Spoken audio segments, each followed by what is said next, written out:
నమస్తే. శ్రీ మాత్రే నమః. శ్రీ గురుభ్యో నమః. మార్చి 21, 2025 శుక్రవారం నాటి పంచాంగం ప్రకారము శ్రీ క్రోధినామ సంవత్సరం ఉత్తరాయణం శిశిర ఋతువు పాల్గొన మాసం కృష్ణపక్షం సూర్యోదయ సమయం ఉదయం 6:23 సూర్యాస్తమ సమయం సాయంత్రం 6:20 ఈ రోజు తిథి సప్తమి తెల్లవారుజామున 4:23 వరకు. తదుపరి అష్టమి తిథి ప్రవేశము. నక్షత్రము జ్యేష్ఠ నక్షత్రము రాత్రి 1:37 వరకు. తదుపరి మూలా నక్షత్ర ప్రవేశము. ఈ రోజు వర్జము తెల్లవారుజామున 5:38 నుంచి ఉదయం 7:23 వరకు. దుర్ముహూర్త సమయం ఉదయం 8:47 నుంచి ఉదయం 9:35 వరకు. తిరిగి మరల మధ్యాహ్నం 12:47 నుంచి మధ్యాహ్నం 1:35 వరకు. అయితే రాహుకాల సమయం ఉదయం 10:53 నుంచి మధ్యాహ్నం 12:23 వరకు. యమగండ కాలం మధ్యాహ్నం 3:23 నుండి సాయంత్రం 4:53 వరకు. బ్రహ్మముహూర్త సమయం తెల్లవారుజామున 4:47 నుంచి తెల్లవారి 5:35 వరకు. అమృత ఘడియలు సాయంత్రం 4:08 నుంచి సాయంత్రం 5:53 వరకు. అభిజిత్ ముహూర్తం ఉదయం 11:59 నుంచి మధ్యాహ్నం 12:47 వరకు. ఇది నేటి పంచాంగం. నమస్తే. తదుపరి రాశి మకర రాశి. ఈ మకర రాశిలో ఉండే వారికి వృత్తి ఉద్యోగస్తులకు స్థిరమైన పురోగతి, అంటే ఇన్నాళ్ళు మీరు ఫ్లక్చుయేటెడ్గా ఉంటున్నారు, ఏది స్థిరంగా లేకపోవడము, ఏదనుకున్నా కాకపోవడము, ఇలాంటివి జరిగి ఉంటాయి. గతంలో చాలా బాధలు పడి ఉండడం కానీ, ఉద్యోగాలు రాకపోవడం కానీ, ఉన్న ఉద్యోగాలు ఊడిపోవడం కానీ, ఇలాంటి పరిస్థితుల నుంచి ఈరోజు మీరు ఒక స్థిరమైన పురోగతిని అంటే స్టాండర్డ్గా గ్రోత్ అనేది మీకు ఈ రోజు నుంచి కనబడుతుంది. సంతోషించదగ్గ విషయము. అయితే వ్యాపారస్తులకు చూసుకున్నట్టయితే చాలా లాభదాయకమైన సమయము. పెట్టుబడులకు కానీ విస్తరణకు కానీ. ఇది వ్యాపారస్తులు అంటే ఒక్క వ్యాపారస్తులకనే కాదు, వర్తక వ్యాపార వాణిజ్య పారిశ్రామిక రంగంలో ఉన్న అందరికీ ఈ ఫలితాలు వర్తిస్తాయి. గమనించే ప్రార్థన. అయితే మీరు ఏదైనా పెట్టుబడులు పెట్టాలన్నా విస్తరించుకోవాలన్నా ఈ సమయం చాలా చక్కని సమయము. ఆ దిశగా ప్రయత్నం చేసుకోండి. అయితే కుటుంబ పరంగా చూసినట్టయితే గతంలో ఏమైనా మీకు సమస్యలు కానీ ఒత్తిడిలు కానీ విడిపోవడాలు కానీ ఇలాంటివి ఏవైనా కుటుంబ పరంగా మీరు మాట పట్టింపులు కానీ బంధువులు విడిపోవడం కానీ ఇలాంటివి ఏవైనా సమస్యలు గతంలో ఫేస్ చేసి ఉంటే అవి ఈ రోజు సమసిపోయి ఒక పరిష్కారానికి వచ్చి అన్యోన్యమైన వాతావరణం కనబడము, శుభవార్తలు వినడము, శుభకార్యాలు చేయడము, దానికి సంబంధించినటువంటి ధనము మీకు సమయానికి అందుబాటులోకి రావడము, ఇవన్నీ జరుగుతాయి. ఇక ఆరోగ్యపరంగా చూసుకున్నట్టయితే నడుముకు సంబంధించినటువంటి నొప్పులు కానీ, స్పైనల్ కార్డుకి సంబంధించినటువంటి అంటే ఆ స్పైనల్ కార్డు తల నుంచి నడుము వరకు ఉన్న ఆ ప్రదేశంలో ఏదో ఒక దగ్గర మీకు ఇబ్బంది కలిగే అవకాశం కనబడుతోంది. దాంతోపాటు ఎముకలకు సంబంధించినటువంటి జాగ్రత్తలు తప్పనిసరిగా తీసుకోండి.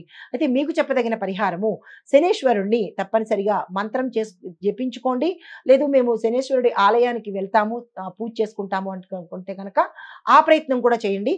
నవగ్రహ ఆలయంలో తప్పనిసరిగా మీ పేరు మీద జపాలు పూజలు చేయించుకోండి.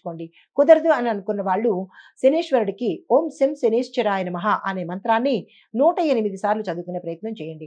అయితే ఈరోజు మీరు నీలం రంగు కానీ నలుపు రంగు కానీ ధరించి ఏ ప్రయత్నం చేసినా కానీ సక్సెస్ సాధించే అవకాశం గోచరిస్తోంది. ఇది ఈ రాశిలో ఉండే వారికి చెప్పదగిన ఫలితాలు, సూచనలు, పరిహారాలు. నమస్తే. తదుపరి రాశి కుంభరాశి. ఈ రాశిలో ఉండే వారికి అంటే వృత్తి ఉద్యోగాలలో ఉన్న వారికి పై అధికారుల యొక్క ప్రోత్సాహము, అండదండలు మీకు లభిస్తాయి. ప్రమోషన్స్ వస్తాయి, ప్యాకేజ్ పెరుగుతుంది. ఏరియర్స్ కూడా ఆగిపోయిన ఏరియర్స్ ఇప్పుడు వచ్చే అవకాశము. తర్వాత ఇంక్రిమెంట్స్ ఏవైనా పడాలి, అది రావడం లేదు అనుకున్న వాళ్ళకి హై ఎండ్ ప్యాకేజ్తో ఇంక్రిమెంట్స్ కూడా పడతాయి. అయితే వ్యాపారస్తులకు చూసినట్టయితే మీరు ఏదైనా పెట్టుబడులు పెట్టాలన్నా, వ్యాపారం కొత్తగా ప్రారంభించాలన్నా, విస్తరణ చేసుకోవాలన్నా ఈరోజు అత్యంత శుభప్రదమైన రోజు. ఆ దిశగా ప్రయత్నం చేసుకోండి. కుటుంబపరంగా చూసినట్టయితే ఎక్కువ శాతము మీరు కుటుంబంతో గడిపే ప్రయత్నం చేయండి.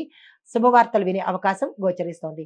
అయితే ఆరోగ్యపరంగా చూసినట్టయితే రక్తపోటుకు సంబంధించినటువంటివి, రక్తానికి సంబంధించినటువంటి చిన్న చిన్న సమస్యలు, రుగ్మతలు వచ్చే అవకాశం ఉంది. అది ఏంటి, ఎలాగా అనేది డాక్టర్ పర్యవేక్షణ చేసుకుంటారా, మీరు దానికి తగిన నివారణలు చేసుకునే ప్రయత్నం తప్పనిసరిగా చేసుకోండి. ఇవాళ నెగ్లెక్ట్ చేసినట్టయితే కనుక ఉత్తర అవి తీవ్రమైన పరిణామాలుగా దారితీసే అవకాశం ఉంది. జాగ్రత్తలు తీసుకోండి. మీకు చెప్పదగిన పరిహారము శనివారం రోజు, దాంతోపాటు ఈ రోజు కూడా ఆంజనేయ స్వామి ఆలయ దర్శనం చేసుకోండి. స్వామివారికి 5 ప్రదక్షిణాలు చేసుకుని 5 అరటిపళ్లను నివేదన చేసే ప్రయత్నం చేయండి. దీంతో పాటు ఈరోజు నలుపు రంగు కానీ, నీలం రంగు కానీ, ఊదా రంగు కానీ వస్త్రాలను ధరించి ఏదైనా కీలకమైన పనులకు వెళ్ళడం కానీ, నిర్ణయాలు తీసుకోవడం కానీ చేసినట్టయితే శుభ ఫలితాలు పొందే అవకాశం గోచరిస్తోంది. నమస్తే. తదుపరి రాశి మీనరాశి. ఈ రాశిలో ఉండే వారికి అంటే వృత్తి ఉద్యోగస్తులకు మంచి అనుకూలమైన సమయము. శుభవార్తలు వింటారు. మీ ప్యాకేజ్ పెరుగుతుంది. ప్రమోషన్స్ రావడము, ఆకస్మిక ధన ప్రాప్తి కలిగే అవకాశం గోచరిస్తోంది. అయితే వ్యాపారస్తులకు చూసుకున్నట్టయితే కొత్త పెట్టుబడులు పెట్టాలన్నా, వ్యాపార విస్తరణ కోసమైనా లేదా కొత్తగా వ్యాపారంలోకి రావాలన్నా ఈ రోజు అత్యంత అనుకూలమైన రోజు. ఆ ప్రయత్నం చేసుకోండి. అది కుటుంబపరంగా చూసినట్టయితే గతంలో ఏమైనా మీకు కుటుంబ పరంగా సమస్యలు కానీ లేదా మాట పట్టింపులు కానీ, విడిపోవడాలు కానీ అలాంటివి జరిగి ఉంటే ఈ రోజు ఆ సమస్యలని తీరి అన్యోన్యత కనిపిస్తోంది. అయితే మీకు చెప్పదగిన పరిహారంతో పాటుగా అనారోగ్య సూచన కూడా ఇక్కడ చెప్పవలసిన పరిస్థితి. కొంతమందికి ప్రమాదాలు జరిగే అవకాశము, బళ్ళ మీద వెళ్ళడం కానీ, లేదా అంటే వాహనంతో కూడిన ప్రమాదాలు కానీ, మెట్ల మించి జారిపడ్డాలు కానీ, ఇలా చిన్న చిన్న ప్రమాదాలు గోచరిస్తున్నాయి. జాగ్రత్తలు తప్పనిసరిగా తీసుకోండి. మీకు చెప్పదగిన పరిహారము దత్తాత్రేయ స్వామి వారిని ఆలయ దర్శనం చేసుకోండి. కుదరదు అని అనుకున్న వాళ్ళు, కుదరలేని వాళ్ళు కూడా ఓం ద్రాం దత్తాత్రేయాయ నమః అనే మంత్రాన్ని 108 సార్లు చదవండి.